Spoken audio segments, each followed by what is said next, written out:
Okay, so by now you would have worked out that I've got a history of art and a history of activism, and you put them together and you get a history of controversy. And I do have a controversial history as far as some people are concerned. You know, the way I figure it is if you've never stood for anything, then you've never made any enemies. So you can't please all the people all the time. So if you stand up for something that you believe in, there will be somebody who will stand against you, and I've experienced plenty of that, mate, trust me. And given the fact that I've been the victim of a public smear campaign and various other tactics they use to manage activists, you know, it's amazing that I'm still alive given the amount of death threats that I've had and all the rest of it, you know, threats of poisoning and cancer, and you just wouldn't believe what my community have put me through. But that's neither here nor there. The thing is that I had three issues that I wanted to address: a personal issue, a nationwide issue, and an international issue. I found a way to be able to address them all using the same vehicle, if you like. It was just that they had to be amended for the three different phases, and the only amendment that I made really was the principle of scale. The method remained the same, and I was victorious in all three of them, you know, and that's because my intent was good. I did it within the parameters of our freedoms, and that I was right. And you can't suppress truth, and you can't suppress righteousness, and that's what happened. You know, what they say about what's been hidden in darkness comes to light is true, and also it shows the validity of our system, but it also shows the ability of our authorities to recognize that society is evolving and changing, people's values are, and subsequently that should reflect in the strategies that are managed by us. And if they don't have the capacity to alter their strategies and move forward positively and accurately reflect the changing face of society, then they're no longer relevant and become redundant and subsequently due for replacement. So the key to successful leadership is being able to adapt to the changing need of society. And they did this. And they identified the areas that I had concerns about, and they addressed them.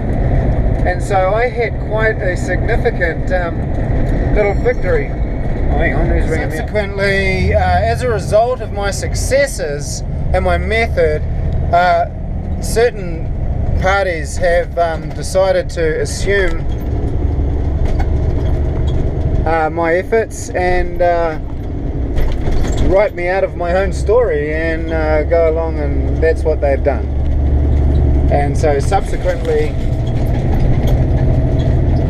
I find myself in a very bizarre situation where I took a massive stand. I did a really good job. I worked really hard. I paid a huge personal price for it, only to be totally ripped off, denied, and punished for doing the right thing.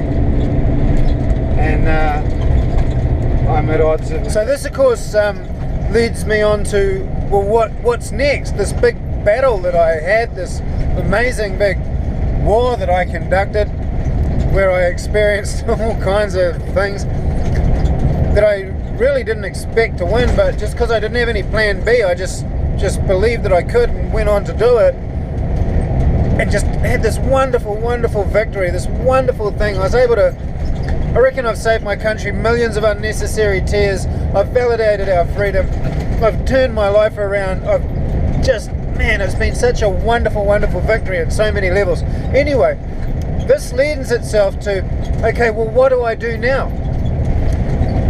Well, when I was getting a hard time, I was watching these truckers on YouTube, and you know, when you're on community detention and you're locked down and you got nothing and you're worried how you're going to feed your kid, and you know, it's just like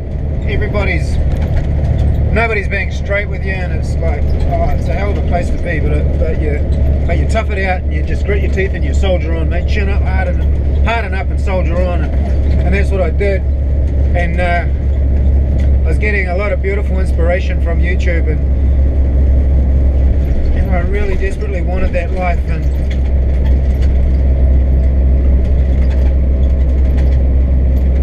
wow, But one of the saddest realizations for me has been that I'm an outcast, considered an outcast in my own country, and you know, that's been a hard hit. You know, my family has been here for, I think my son's a 7th generation Kiwi, so we're one of the oldest Pākehā families here, and to be treated like that by your own people is a bit of a harsh call. But hey, you know, I mean, it's all part of a greater plan, and if that's how it is, well then I got to think about, well, where am I supposed to be? So it's kind of weird, you know, it's been nice to be able to contribute this to my country, but at the same token, I do realise that there'll be a need to move on. And I'm looking forward to that.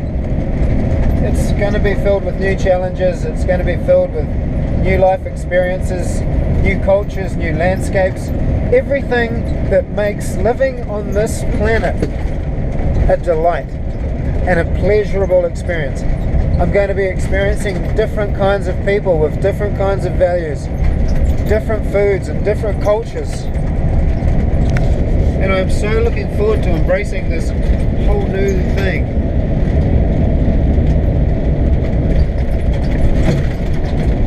You never know. May even be able to find a whole new love.